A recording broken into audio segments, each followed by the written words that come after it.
अस्सलाम वालेकुम everybody, welcome back. तो गाइस हम यहाँ पे पढ़ रहे थे इलेक्ट्रिक करंट। असल में हमारी यहाँ पे रिवीजन सीरीज चल रही है एंड इसमें हम पढ़ रहे थे इलेक्ट्रिक करंट, जो एक इम्पॉर्टेंट चैप्टर है 10th क्लास की फिजिक्स का। एंड हमारा पार्ट 5 होने वाला, 5th पार्ट है ये। ऑलरेडी हमने 4 पार्ट अपलोड कर दिए अच्छी तरह से, हमने रिवीजन किया उनके ऊपर। एंड आज हम पढ़ेंगे रेजिस्टेंस। भाई रेजिस्टेंस किसी भी कंडक्टर होती क्या, ये किस तरह मेजर करते हैं, सब कुछ डिटेल में पढ़ेंगे रेजिस्टेंस के बारे में। एंड पर्टिकुलर हमारा फोकस रहने वाला है, टोटली एग्जाम ओरिएंटेड क्वेश्चन है, what are the factors on which the resistance of a conductor depend. ये हमारा पर्टिकुलर एग्जाम ओरिएंटेड फैक्टर है, ये एग्जाम ओरिएंटेड क्वेश्चन है, तो हम इस पे ज़्यादा फोकस करने की कोशिश करेंगे, ठीक है ना। देखो मैंने ऑफ कोर्स यहाँ पे आप देखोगे तो पूरे नोट्स मैंने लाने की कोशिश की, अच्छी तरह से डायग्राम बनाई है कि कौन सी चीज़ें किस तरह हम एक्सप्लेन करेंगे। यहाँ पे मैंने सब कुछ लाया है, बट रेजिस्टेंस के बारे में थोड़ा सा बताऊंगा, उसके बाद मैं आपको एक एग्जांपल दूंगा ताकि आपको कंसेप्ट और अच्छी तरह से क्लियर है। रेजिस्टेंस क्या होता है, असल में ये किसी भी कंडक्टर की प्रॉपर्टी होती है जिसकी वजह से वो करंट को अपोज करता है, मतलब करंट को रेजिस्ट करता है, उसको आगे नहीं जाने देता, ठीक है ना। रेजिस्टेंस का मतलब है करंट को रेजिस्ट करना, उसको आगे ना जाने देना, उसको उसके फ्लो पे असर डालना, या मतलब रुकावट डालना, उसको बोलते हैं रेजिस्टेंस बोलते हैं। इतना हो गया समझ आपको। अब मैं यहाँ पे एक डालता हूँ, यहाँ पे एक एग्जाम्पल जिसकी वजह से आपको समझ आ जाएगी। भाई यहाँ पे एक हमारा हाईवे है, ठीक है भाई, क्या है ये, हाईवे है, ठीक है ना। ये एक हमारा हाईवे है, ठीक है। सपोज इस पे गाड़ियां जा रही हैं, क्या जा रही हैं, ये गाड़ियां जा रही हैं, ठीक है ना। अब देखो कि गाड़ियां क्या होता है, अगर सपोज सम हाउ यहाँ पे जाम हो जाए, क्या हो जाए, जाम लग जाए, तो गाड़ियों की मूवमेंट बिल्कुल स्लो हो जाएगी, क्या हो जाएगी, बिल्कुल स्लो हो जाएगी, ठीक है ना। ये जो जाम लगना होता है ना, इसको इलेक्ट्रिसिटी के टर्म में हम क्या बोलते हैं, इसको हम बोलते हैं रेजिस्टेंस बोलते हैं, या रेजिस्टेंस बोलते हैं किसी भी कंडक्टर की, कि वो स्लो डाउन कर देता है इलेक्ट्रॉन का फ्लो करना, या किसी भी करंट का फ्लो करना किसी भी कंडक्टर के अंदर, ठीक है। एक और एग्जांपल से समझते हैं। मिसाल के तौर पर हमारे पास एक वाटर पाइप है, ठीक है भाई, ये क्या है, एक वाटर पाइप है सॉरी। अब देखेंगे इसमें क्या होता है, वाटर जा रहा है, आपको पता है ये वाटर जा रहा है, ठीक है। अब देखो ये तो बिल्कुल नॉर्मल जाएगा, यहाँ पे अगर हमारे पास 10 लीटर वाटर है तो ऑफकोर्स यहाँ पे भी 10 लीटर वाटर है, और ये कितने टाइम में पहुंचेगा हमारे पास। सपोज इसको लगते हैं 1 मिनट, नहीं इसको लगते हैं 30 सेकंड लगते हैं। कितना टाइम लगता है, 30 सेकंड लगते हैं यहाँ से यहाँ पानी पहुंचने में। इतना होगा क्लियर। अच्छा अगर मैं क्या कर देता हूँ, इसको मैं थोड़ा सा बेंड कर देता हूँ, इसको आपको पता है हम पाइप को थोड़ा सा बेंड करते हैं ना, इस तरह यहाँ से वाटर जाएगा, ठीक है ना। बट यहाँ पे इसको रेजिस्टेंस मिलेगी, मतलब यहाँ पे इसकी स्पीड थोड़ा कम हो जाएगी, डाउन हो जाएगी, स्पीड तेज नहीं जाएगा आगे। तो अगर यहाँ पे 10 लीटर हम बेचते हैं तो ऑफकोर्स यहाँ पे भी 10 लीटर ही पहुंचेगा, ना ज्यादा ना कम। बट क्या होगा, अगर यहाँ पे इस केस में 30 सेकंड लगते हैं तो यहाँ पे आपको 50 सेकंड लग जाएंगे। रजिस्टर क्या करता है भाई, करंट को फ्लो को उसको स्लो करता है। इस तरह नहीं है कि वो करंट को आगे नहीं जाने देता, करंट बराबर जाने देता है। देखें तो यहाँ पे अगर मैं मिसाल देता हूँ, आप इसको कन्वर्ट कर देता हूँ इलेक्ट्रिसिटी के टर्म में। अगर यहाँ पे हमें है 10 एम्पियर का करंट, तो ऑफकोर्स यहाँ पे भी 10 एम्पियर का करंट ही पहुंचेगा, बीच में कहीं गायब नहीं हो जाएगा, क्योंकि करंट के नेदर भी क्रिएटेड ना डिस्ट्रॉय। हमें एनर्जी का ये हमें पता है, ये ला बेसिक ला हमें पता है कि हम एनर्जी को ना तो क्रिएट कर सकते हैं ना तो डिस्ट्रॉय कर सकते हैं, ठीक है ना, ठीक है। तो इसी को हम देखेंगे यहाँ पे, सॉरी कट गया किसी भी हाल से। ये जो इसमें रेजिस्ट आई थी ना थोड़ा सा, अगर हम देखें तो दूसरे वाले केस में ये जो यहाँ पे थोड़ा सा पाइप हमने क्या किया था, डाउन किया था ना, इसको बोलते हैं अब रेजिस्टेंस बोलते हैं, ठीक है ना। अब यहाँ पे आ जाते हैं डेफिनेशन, जो इसकी यहाँ पे आपको डेफिनेशन मिलेगी। मैं यहाँ पे डेफिनेशन आपको दिखा देता हूँ। राइट, यहाँ पे आप देखोगे क्या definition, it is the property of a conductor by which of which it opposes or resist the flow of electric current through it.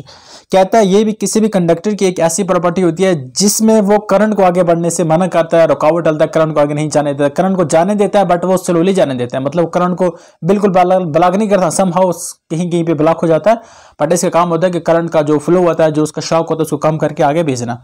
इतना आपको आई होप समझ आया होगा। यहाँ पे मैंने क्या लाने की कोशिश की आपको, इसको मैंने एक अच्छी तरह से समझाने की कोशिश की। ये देख सकते हैं आप डायग्राम, यहाँ पे डायग्राम हम अलग से ड्रा करेंगे। एक मैं डायग्राम ड्रा कर लेता हूँ, ठीक है ना, सपोज, ठीक है ना। इसमें मैं यहाँ पे एमीटर कनेक्ट करूँगा एंड यहाँ पे बैटरी, एंड यहाँ पे आपको मिलेगी की। एक बेसिक डायग्राम आप सबको आना चाहिए। ये हमारे पास होगी की, ये जॉइंट है यहाँ पे, एंड ये आ गया नेगेटिव, ये आ गया पॉजिटिव, तो यहाँ पे भी पॉजिटिव बनेगा, यहाँ पे भी नेगेटिव बनेगा। अब यहाँ पे इलेक्ट्रॉन है, ऑफकोर्स हमारे पास इलेक्ट्रॉन होते हैं, ये क्या है, इलेक्ट्रॉन है, ठीक है। बट हमें देखते हैं कि कुछ होते हैं यहाँ पे, कुछ एटम होते हैं जो यहाँ पे बॉन्ड बनाए रखे हैं। आप इनकी बात करें, इनकी बात करें, इनकी बात करें, इनकी बात करें, इनकी बात करें, ओके। ये क्या, बीच में कुछ एटम्स हैं जो फ्री नहीं है, जो फिक्स्ड हैं, ठीक है ना। अच्छा जब इलेक्ट्रॉन मूव करते हैं, इस डायरेक्शन में इलेक्ट्रॉन मूव करते हैं ना, तो ये इनसे टकराते हैं। सपोज ये इनसे टकराया, इसको रेजिस्ट किया, इसकी मूवमेंट को रोका गया यहाँ पे। अगर ये वाला यहाँ पे टकराएगा, ये वाला यहाँ पे टकराएगा, तो हर एक किसी न किसी से टकरा रहा है। यहाँ पे जितने यहाँ पे एटम जो फिक्सेड या बाउंडेड एटम्स होंगे वो जितने यहाँ पे होंगे इतना ज्यादा हमारा रेजिस्टेंस होगा किसी भी कंडक्टर का, ठीक है ना। तो इस वजह से हम देखेंगे कि जो करंट यहाँ से जा रहा था जिस स्पीड से, वो स्पीड से नहीं जाएगा, क्योंकि रेजिस्टेंस की वजह से ये करंट की स्पीड थोड़ा सा कम हो गई है। तो ये नॉर्मल होता है, रेजिस्टेंस यही होता है किसी भी कंडक्टर के अंदर, ठीक है। याद रखना जो इलेक्ट्रॉन मूव करते हैं from lower potential to higher potential, क्या यहाँ पे जो बैटरी का लोअर पोटेंशियल है इससे मूव करते हैं हायर पोटेंशियल पॉजिटिव की तरफ, बट यहाँ पे इनको रुकावट आ जाती है जिसको आप बोलोगे ये जो फिक्सेड पार्टिकल है, कुछ एटम्स है, इनकी वजह से याद आते हैं ये जो यहाँ पे रुक जाते हैं इसको क्या बोलेंगे, हम इसको बोलेंगे रेजिस्टेंस बोलेंगे। आई होप आपको इतना समझ आया होगा, ठीक है ना। अब ओम्स लॉ से मैं किस तरह ड्राइव करता हूँ, रेजिस्टेंस होता किसके बराबर है देख लेता हूँ। देखो हमारे पास ओम्स लॉ क्या कहता है, ओम्स लॉ क्या कहता है भाई, ओम्स लॉ कहता है V directly proportional to I। हम इसको ऐसे भी लिख सकते हैं ना, V is equal to IR, ठीक है ना। अगर मैं R निकालूं तो R बराबर होता है V/I के, ठीक है ना। इस इक्वेशन को अच्छी तरह से देखो, इसमें यह कहा गया है भाई अगर यहाँ पे आपका R इंक्रीज होगा तो ये डिक्रीज होगा, करंट डिक्रीज होगा, क्योंकि ये इन्वर्स रिलेशन में। अगर आपका करंट इंक्रीज हो रहा है तो इसका मतलब है रेजिस्टेंस डिक्रीज होगा, इतना क्लियर होगा। अगर आपका करंट ज्यादा है तो इसका मतलब उसमें रेजिस्टेंस कम है, अगर आपका रेजिस्टेंस ज्यादा है तो इसका मतलब उसमें करंट कम फ्लो हो रहा है। तो इसे कहते हैं इन्वर्स रिलेशन। हमने मैथमेटिक्स की मतलब हमने ओम्स लॉ की वजह से ये देख लिया, ठीक है ना। अब इसका ऐसा यूनिट देखते हैं, तो ऐसा यूनिट क्या होता है भाई, ऐसा यूनिट होता है रेजिस्टेंस का ओम्स होता है। क्या होता है बेटा, ये ओम होता है। इसको कहते हैं ओमेगा का ये सिंबल आप देखोगे तो इसको ओम्स कहते हैं, ठीक है ना। अगर मैं इसको ड्रा करने की कोशिश करूं तो ये किस तरह आएगा, या अगर हम कभी कभी 1 ओम ड्रा करना पड़ता है तो यहाँ पे आप देखेंगे, इसको पहले मैं यहाँ पे आपको दिखाता हूँ। तो ऐसा यूनिट भी यहाँ पे लिखा हुआ है, यहाँ पे इसका ऐसा यूनिट दिया हुआ है, आप इसको अच्छी तरह से देख सकते हैं, ठीक है ना। अब देखेंगे 1 ओम किसके बराबर होता है, मैंने क्या बोला, रेजिस्टेंस किसके बराबर होता है, V/I, ठीक है ना। तो 1 ओम किसके बराबर होगा, 1 ओम 1 वोल्ट बाई 1 एम्पियर, ठीक है ना, 1 एम्पियर। किसी भी कंडक्टर का रेजिस्टेंस हम 1 ओम्स तब बोलेंगे जब उसमें 1 एम्पियर की करंट फ्लो करेगी और वहां पे पोटेंशियल डिफरेंस होगा 1 वोल्ट का। आई होप इतना समझ आया होगा, या नहीं आ गया फिर से बता रहा हूं यहाँ पे आपको, यहाँ पे मैं ले लेता हूँ इसको, ठीक है ना। हमने क्या बोला, रेजिस्टेंस किसके बराबर है भाई, रेजिस्टेंस बराबर होती है V/I, ठीक है। इसको मैं इस तरह भी लिख सकता हूँ, रेजिस्टेंस का जो ऐसा यूनिट है वो है ओम्स, वो किसके बराबर है, पोटेंशियल डिफरेंस का ऐसा यूनिट है वोल्ट, और करंट का ऐसा यूनिट क्या है, एम्पियर है। तो 1 यहाँ पे लिखो, 1 यहाँ पे लिखो, 1 यहाँ पे लिखो, तीनों जगह पे मैंने 1 लिखा, ठीक है। अब 1 ओम आप किस तरह डिफाइन करोगे, the resistance of a conductor is said to be 1 volt if 1 ampere of current flow through a conductor provided the potential difference across the end of the conductor is 1 volt. इतना आसान है, definition आप खुद से create कर सकते हो। आप बोलोगे 1 ओम तब होता है जब किसी भी कंडक्टर के अंदर 1 एम्पियर करंट फ्लो करता है और वहां पे पोटेंशियल डिफरेंस 1 वोल्ट का होता है। आगे क्लियर अच्छी तरह से, तो यही इसको मैंने एक्सप्लेन करने की कोशिश किया यहाँ पे भी। सॉरी आप देख सकते हैं यहाँ पे मैंने अच्छी तरह से इसको एक्सप्लेन करने की कोशिश किया। ये जो वाला क्वेश्चन है हम इसको फिर करेंगे बाद में, बट हाँ हमें जो है अब अगला जो चैप्टर हमारा बन जाता है factors on which the resistance of a conductor depends. तो कौन कौन से फैक्टर जिसके ऊपर resistance of a conductor depend करता है, मतलब ये जो रिकॉर्ड बन रही है इलेक्ट्रिसिटी के फ्लो में, तो कौन से ऐसे फैक्टर हैं जिनकी वजह से ये रिकॉर्ड बन रही है, आप मैं यहाँ पे वो स्टडी करवाने की कोशिश करूंगा। देख लो, सबसे पहले देखें तो resistance of a conductor depend करता है लेंथ ऑफ द कंडक्टर, ठीक है ना। मिसाल के तौर पर ये इस तरह मैं बताता हूँ, ये हमारे पास एक हाईवे है यहाँ से लेकर यहाँ तक, ठीक है। इसमें गाड़ियां जा रही हैं, ठीक है ना, जा रही है गाड़ियां। अगर यहाँ पे ट्रैफिक है, ठीक है ना, तो करंट फ्लो में इतना ज्यादा दिक्कत हो रही है, जितना लंबा हाईवे होगा इतना ज्यादा ट्रैफिक होगी गाड़ियों को आगे जाने में, इतना ज्यादा दिक्कत होगी, इतनी ज्यादा रुकावट होगी गाड़ियों को आगे जाने में, ठीक है ना। और अगर जितना कम हाईवे है या इसकी लेंथ जितनी कम है तो गाड़ियां इतना तेजी से मतलब कम टाइम के लिए फंसेंगी, मतलब उनको रेजिस्टेंस यहाँ पे कम मिलेगा, ठीक है ना। आएगा समझ आपको, हाँ यही मैं बता रहा था आपको। हमारा अगर ये हाईवे यहाँ पे इलेक्ट्रॉन है, अगर यहाँ पे लंबी वायर है जो उसका लेंथ है वो बहुत ज्यादा, तो इसका मतलब रेजिस्टेंस भी काफी हाई होने वाला है, रेजिस्टेंस भी काफी हाई होने वाला है। अगर इसके बनिस्बत हमारे पास जो लेंथ वायर की वो बहुत कम है तो इसका रेजिस्टेंस कम होने वाला है। ये 2 पॉइंट याद रखना आप अच्छी तरह से। तो आप पहला क्या बोलोगे, resistance of a conductor is directly proportional to the length of the conductor. हो गया इतना क्लियर, यहाँ पे मैंने इसको अच्छी तरह से एक्सप्लेन कर रखा हुआ है। अगर हम दूसरा देखें तो एरिया ऑफ द कंडक्टर क्या होता है बेटा, एरिया ऑफ द कंडक्टर, तो जितना एरिया होगा इतना कम रेजिस्टेंस होगा, वही होता है। मैं इसकी मिसाल आपको इस तरह से दूंगा, मैं इसकी मिसाल आपको दूंगा यहाँ पे कुछ, okay let we create here some space. मैंने क्या बोला था आपको, सपोज ये हमारा हाईवे है, ठीक है भाई, ये क्या है, हाईवे है, ठीक है ना, ये हाईवे, यहाँ पे गाड़ियां जा रही हैं, सपोज यहाँ पे 50 गाड़ियां हैं। कितनी हैं? 50 गाड़ियां, ठीक है ना। 1 E = 10 गाड़ियों के बराबर है, ठीक है ना। यहाँ पे 50 गाड़ियां। अच्छा, अगर इसकी मैं लेंथ को डबल कर देता हूँ,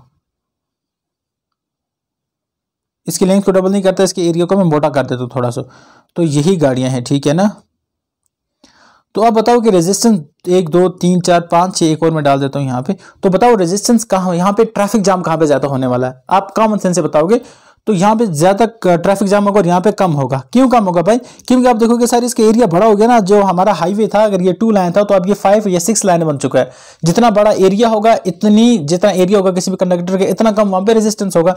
तो यहाँ पे देखो एरिया यहाँ से लेकर यहाँ तक है, इसका क्रॉस सेक्शन एरिया बहुत ज्यादा है भाई, तो इसलिए यहाँ पे जो रेजिस्टेंस है वो कम होने वाला। और अगर हम लेंथ की बात करें तो यहाँ पे मतलब काफी ज्यादा फ्लो है, लेंथ बहुत ज्यादा है, एरिया कम है, तो यहाँ पे क्या होगा? रेजिस्टेंस हाई होगा, और जहाँ पे एरिया ज्यादा होगा वहां पे रेजिस्टेंस लो होने वाला है। इतना होगा क्लियर? तो यहाँ पे भी देख सकते हैं, इसलिए मैंने यहाँ पे क्लियर करने की कोशिश की। अगर हम देखें तो area of the conductor proportional करता है रेजिस्टेंस।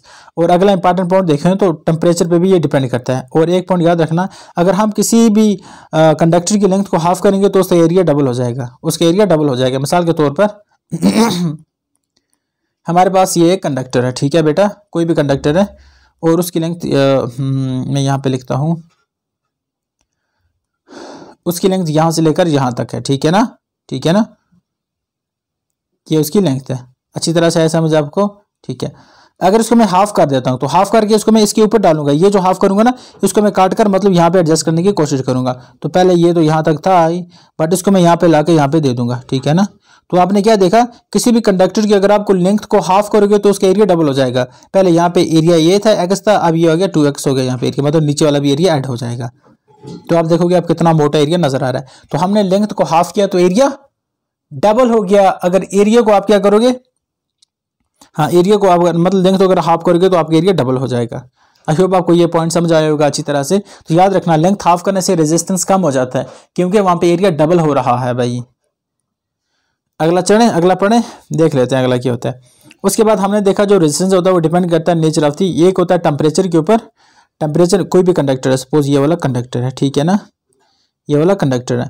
अगर यहाँ पे टेम्परेचर इंक्रीज हो गया, ठीक है ना, तो यहाँ पे जो मालिक्यूल्स है ना, टेम्परेचर इंक्रीज होने की वजह से क्या होगा, यहाँ पे मतलब यहाँ पे जो पार्टिकल है उनमें ज्यादा मूवमेंट आने की क्या होगी, मतलब फोर्स ज्यादा होगी, यहाँ पे ज्यादा मूवमेंट आएगी पार्टिकल्स में, ठीक है ना। और इस वजह से जब ये इलेक्ट्रॉन मूव करेंगे तो इनके साथ ज्यादा इनकी कोलिजन होगा, ठीक है ना। ज्यादा कोलिजन की वजह से ज्यादा टेम्परेचर होगा इनके अंदर भी, और ज्यादा टेम्परेचर होने की वजह से इनका ऑटोमेटिकली रेजिस्टेंस ज्यादा हो जाएगा। इतना पॉइंट होगा क्लियर। और तीसरा अगर हम लास्ट का चौथा देखें तो रेजिस्टिविटी ऑफ द मटेरियल क्या होता है, नेचर ऑफ मटेरियल में आती है रेजिस्टिविटी ऑफ द कंडक्टर। हमारे पास कोई भी कंडक्टर है, सपोज अगर हम ले लेते हैं, ये जो रेजिस्टिविटी होता है ना, ये किसी भी कंडक्टर की इंटरनल प्रॉपर्टी होती है भाई, ये स्पेसिफिक प्रॉपर्टी होती है, ये डिफरेंट होती है फ्रॉम मेटल टू मेटल, ठीक है ना। रेजिस्टिविटी भी रेजिस्ट करती है फ्लो ऑफ करंट को, याद रखना। मिसाल के तौर पर हम 2-3 मेटल ले लेते हैं आपको आसानी से समझाने के लिए। अच्छा, मैं 3 मेटल ले लेता हूँ, एक ले लेता हूँ यहाँ पे आयरन, IRON, एक लेता हूँ कॉपर, और एक लेता हूँ सिल्वर, AG या AU, कोई भी बात नहीं, मैं सिल्वर लिख लेता हूँ सीधा, SILVER, सिल्वर, ठीक है ना। यहाँ पे मैंने सिल्वर लिख दिया। हमें पता ये तीनों क्या है, ये तीनों मेटल है, मतलब इनमें करंट फ्लो करता है इजीली। बट देखा जाए तो सबसे ज्यादा करंट, सबसे बेस्ट कंडक्टर ऑफ इलेक्ट्रिसिटी कौन है, वो हम सिल्वर को मानते हैं। किसको मानते हैं बेटा, हम सिल्वर को मानते हैं। उसके बाद देखें तो कॉपर को मानते हैं, और उसके बाद अगर हम देखें तो आयरन को मानते हैं। तो तीनों ही मैटर, तीनों ही मेटल्स हैं, बट इसके बावजूद भी इनमें करंट जो फ्लो हो रहा है वो अलग अलग फ्लो हो रहा है। तो इसका क्या वजह है भाई, इसका जो मेन रीजन है तो कहते हैं रेजिस्टिविटी, कहते हैं उसको, क्या कहते हैं बेटा, उसको कहते हैं resistivity. Because of resistivity the flow of current in the different metal is different. कोई भी मेटल देखो तो उसमें फ्लो ऑफ करंट डिफरेंट होगा, because they have different resistivity, और यही रीजन बनता है कि यहाँ पे flow of electric current different बन जाता है, ठीक है। अब क्या देखोगे, मिसाल के तौर पर हम कहाँ पे घरों में जब कहीं भी देखो आपको कॉपर की वायर्स मिलेंगी, ठीक है ना। आपको किसकी, एल्युमिनियम या कॉपर की वायर मिलेंगी, मोस्टली कॉपर की, और सिल्वर की वायर नहीं मिलती। क्यों? एक तो सिल्वर जो है वो रेयर एटम है, रेयर मॉलिक्यूल है, रेयर मेटल है, और अगर वो आप तारें लगा दोगे, देखो लोग बिजली की कितनी ज्यादा चोरी करते हैं, ठीक है ना। अगर आप क्या लगा दो कि सिल्वर की वायर लगाओगे तो भाई वो तो तारें उतार कर घरों लगा देंगे, ठीक है ना। मतलब सिल्वर की तारें निकालेंगे लोग, उनको पिघलाकर मतलब एक चांदी बनाकर भेज देंगे मार्केट में, ठीक है ना। तो इसलिए हम ये अफोर्ड नहीं कर सकते। हमारे पास कॉपर है और आयरन को तो नहीं लगा सकते, वो उतना ज्यादा गुड कंडक्टर ऑफ इलेक्ट्रिसिटी नहीं है। दो iron is a conductor of electricity but not as good as silver और कॉपर, वी कैन से। इतना ही होप क्लियर आ गया। अच्छा, आपने देखा इनमें डिफरेंस देखा, ठीक है ना। सॉरी फिर कट गया, नहीं आ जाएगा वापस, ठीक है। हमने इनमें डिफरेंस देखा, हमने देखा सिल्वर में के अंदर रेजिस्टेंस सबसे ज्यादा होता है, नहीं सॉरी इसमें कंडक्टेंस सबसे ज्यादा मतलब इलेक्ट्रिक करंट सबसे ज्यादा फास्ट फ्लो होता है, उसके बाद आ जाता है कॉपर एंड देन उसके बाद क्या आ जाता है, आयरन आ जाता है। तो इसका क्या मतलब, हमें इसमें हमें यही सीखा कि भाई सिल्वर की रेजिस्टिविटी बहुत कम है, इसकी रेजिस्टिविटी बहुत कम है, ठीक है ना। उसके बाद अगर हम देखें तो कॉपर की रेजिस्टिविटी ज्यादा है एज कम्पेयर टू सिल्वर, और अगर हम आयरन की देखें तो आयरन की इन तीनों से ही ज्यादा है। तो हम इसको इस तरह कैटेगराइज करेंगे, रेजिस्टिविटी को हम इसे डिनोट करते हैं, रेजिस्टिविटी ऑफ कॉपर ये ग्रेटर देन होगी किससे, रेजिस्टिविटी ऑफ सिल्वर को एजी कहते हैं या एयू या एजी, मैं कंफ्यूज हूं इसमें, देख लेना। और अगर हम देखें तो आयरन, आयरन क्या होता है एफई, आयरन की रेजिस्टिविटी सबसे ज्यादा होगी, आएगा ना समझ, आयरन की सबसे ज्यादा होगी, उसके बाद आएगा कॉपर आएगा और उसके बाद सिल्वर आएगा। तो हमें इससे यही पता चलता है कि भाई रेजिस्टिविटी भी एक प्रॉपर्टी होती है, एक मैटर की एक प्रॉपर्टी होती है, जिस जो मतलब क्या होता है, जिससे इलेक्ट्रिसिटी का जाना या रुकना ये डिपेंड होता है, मतलब इलेक्ट्रिसिटी में रिकॉर्ड बन सकती है रेजिस्टिविटी किसी भी कंडक्टर के अंदर। आई होप आपको इतना समझ आ रहा होगा अच्छी तरह से, ठीक है। आगे जाते हैं भाई। अगर मैं इन तीनों को एक साथ क्या कर लेता हूँ, टेम्परेचर हमने पढ़ लिया, ठीक है ना, और इसको भी मैंने पढ़ा दिया आपको अच्छी। रेजिस्टर्स, अच्छा हाँ, रेजिस्टर क्या होते हैं, रेजिस्टर डिवाइसेस होती हैं जो रेजिस्टेंस शो करते हैं, ऐसी डिवाइसेस जो रेजिस्टेंस शो करते हैं उसको बोलते हैं रेजिस्टर। आप देखोगे आपको जो भी इलेक्ट्रॉनिक डिवाइसेस होती हैं उसमें रेजिस्टर होते हैं, उनका क्या, अच्छा कंप्यूटर के रजिस्टर अलग है, कंप्यूटर के रजिस्टर यूज होते हैं एज द मेमोरी, बट यहाँ पे अगर हम देखें तो इलेक्ट्रॉनिक की जो भी हमारे पास चीजें होती हैं उनके अंदर जो हम रजिस्टर यूज करते हैं वो यूज करते हैं ताकि वहां पे इलेक्ट्रिक करंट है ना उसको रोका जाए, उसको उसमें रुकावट डाली जाए, ठीक है ना। और इसलिए लगाते हैं, फॉर एग्जाम्पल हमारे पास ये एक टीवी है, ठीक है बेटा, ये क्या है, टीवी है, ठीक है। यहाँ पे अगर हम डायरेक्ट करंट लगाएंगे, आइए अगर डायरेक्ट लगाएंगे, सपोज अगर करंट की वोल्टेज बहुत ज्यादा तो ये हमारी टीवी जल जाएगी। तो मैं क्या करूंगा, यहाँ पे हमारे पास टीवी है, ठीक है ना, टीवी, यहाँ पे एक मैं रेजिस्टर फिट कर दूंगा, ठीक है ना, और यहाँ पे मैं इलेक्ट्रिक करंट लाऊंगा। अगर यहाँ पे इसका वोल्टेज ज्यादा होगा तो रेजिस्टेंस को एब्जॉर्ब कर लेगा, शॉक को रेजिस्टर एब्जॉर्ब करेगा और यहाँ पे जो जितनी हमें इलेक्ट्रिसिटी चाहिए वो यहाँ पे इतना भेज देगा। इतना होगा क्लियर, आई होप, ठीक है ना। उसके बाद मैंने रेजिस्टेंस और रेजिस्टिविटी की बात की, देखना रेजिस्टेंस को हम चेंज कर सकते हैं, हमने कहा कि लेंथ को डबल करेंगे, सिंगल करेंगे, एरिया को डबल करेंगे, हाफ करेंगे, उससे resistance of a conductor change हो सकता है। टेम्परेचर इंक्रीज करने से, डिक्रीज करने से रेजिस्टेंस किसी भी कंडक्टर का हम इंक्रीज या डिक्रीज कर सकते हैं, बट आप रेजिस्टिविटी कभी भी इंक्रीज नहीं कर सकते किसी के मेटल के अंदर। उसकी लेंथ आप डबल करो, ट्रिपल करो, जो भी करो, उसकी रेजिस्टिविटी भी कोई इफेक्ट नहीं पड़ने वाला। रेजिस्टिविटी ऑलवेज कांस्टेंट होती है क्योंकि ये किसी भी मेटल की इंटरनल या स्पेसिफिक प्रॉपर्टी होती है, ठीक है ना। और रेजिस्टिविटी को हम किसे डिनोट करते हैं भाई, रेजिस्टिविटी को हम डिनोट करते हैं रो से, ये है ना इस तरह का ये जो सिंबल होता है उसको कहते हैं रो, और इससे हम किसको डिनोट करते हैं, रेजिस्टिविटी को, ठीक है ना। और यहाँ पे मैंने आपको अच्छी तरह से बताया, यहाँ पे है सिल्वर, यहाँ पे है कॉपर, यहाँ पे आयरन है। सबसे ज्यादा रेजिस्टिविटी आयरन की है, उसके बाद है कॉपर की, उसके बाद है सिल्वर की। अच्छा, अगर कोई पूछता है कि बताओ कोई इंसुलेटर होते हैं, कोई सेमीकंडक्टर होते हैं एंड कोई कंडक्टर्स होते हैं, तो क्या डिफरेंस है बीच में, सिर्फ एक ही बात है, रेजिस्टिविटी याद रखना। जो इंसुलेटर होते हैं उनकी हाईएस्ट रेजिस्टिविटी होती है, इसकी वजह से वहां पे करंट फ्लो नहीं कर पाता।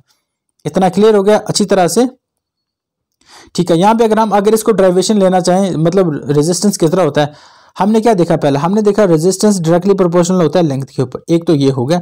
दूसरा हमने रेजिस्टेंस देखा डायरेक्टली प्रोपोर्शनल होता है टेम्परेचर के ऊपर, नहीं सॉरी एरिया के ऊपर होता है, ठीक है ना। हम इनवर्सली प्रोपोर्शनल होता है 1/एरिया के ऊपर। Resistance of a conductor is directly proportional to the length of the conductor and resistance of a conductor is inversely proportional to the area of cross section of the conductor। अब इसको मैं combine करूंगा तो R directly proportional होगा L/A। अब ये directly proportional को मुझे इक्वलिटी में चेंज करना है, तो मैं क्या करूंगा, R equal to row L/A। ये जो रो है ना इसका सिंबल ऐसा है, ठीक है ना, ये रो L/A जो है ना, इस रो को हम बोलेंगे रेजिस्टिविटी। क्या बोलेंगे बेटा, रेजिस्टिविटी, ठीक है ना। अब रेजिस्टिविटी का ऐसा यूनिट क्या होता है भाई, हम निकाल लेते हैं, देखो इस तरह होगा ना, R equal to row L/A। अच्छा, रेजिस्टेंस का ऐसा यूनिट क्या है भाई, ये है ओम, हो गया, इतना मैंने लिख दिया। रेजिस्टिविटी हमें निकालना है, लेंथ क्या है मीटर, एरिया क्या है मीटर स्क्वायर, ठीक है ना, मीटर स्क्वायर। यहाँ से एक मीटर काटा, यहाँ पे नीचे एक मीटर बचा, तो मीटर को मैं यहाँ पे मल्टीप्लाई करूंगा तो रो हमारा आ जाएगा ओम्स मीटर। याद रखना रेजिस्टिविटी का ऐसा यूनिट की बात करें तो वो आ जाता है ओम्स मीटर। इतना हो गया क्लियर। अच्छा, यहाँ पे इस पेज में मैं एक और चीज आपको क्लियर कर दूं, एक होता है कंडक्टेंस और एक होता है कंडक्टिविटी। रेजिस्टेंस का अपोजिट करोगे तो वो आ जाएगा कंडक्टेंस, क्या, कंडक्टेंस। और रेजिस्टिविटी का अपोजिट करोगे तो वो आ जाएगा कंडक्टिविटी। क्या आ जाएगा बेटा, कंडक्टिविटी, ठीक है ना। किसी भी अगर मेटल की बात करें, किसी भी एलिमेंट की कंडक्टिविटी हाई होगी तो इसका मतलब वहां पे करंट बहुत तेजी से फ्लो होगा, ठीक है ना। अब रेजिस्टेंस का अपोजिट क्या होता है, कंडक्टेंस होता है बेटा। कंडक्टेंस का ऐसा यूनिट किसके बराबर आएगा, हम देखते हैं कंडक्टेंस का ऐसा यूनिट होता है रेजिस्टेंस के अपोजिट ओम के अपोजिट होता है, OHM हो गया ना यहाँ पे। इसको होता है कंडक्टेंस कैसे यूनिट होता है MHO, याद रखना MHO, ठीक है ना। और रेजिस्टिविटी का क्या होगा MHO -1, ठीक है ना, ये होगा रेजिस्टिविटी का ऐसा यूनिट। तो हमने यहाँ पे फैक्टर भी देखी और इसमें हमने ड्राइवेशन भी निकाली कि किस तरह ड्राइवेशन निकालते हैं। यहाँ पे मैंने ड्राइवेशन निकाली, आप इसको एक हल्की सी नजर देखेंगे, ठीक है ना। Resistance directly proportional to length, inversely proportional area cross section, यहाँ पे मैंने किसके बराबर लाने की कोशिश की है एंड यहाँ पे देख सकते हैं, और यूनिट भी मैंने निकाला है आराम से। एंड आई होप कि आपको ये सभी क्लियर होगा। तो ये था टोटल का आज resistance and the factor on which resistance of a conductor depend. I hope आपको ये समझ आया होगा। देखो, अगर आपको कोई भी क्वेरी है, कोई भी कंफ्यूजन है, तो आप हमें जरूर कमेंट करें, हम आपको उसका सोल्यूशन प्रोवाइड करने की कोशिश करेंगे। तो मिलते हैं किसी और वीडियो में, तब तक के लिए अल्लाह हाफ़िज़, have a nice time ahead. Thank you guys.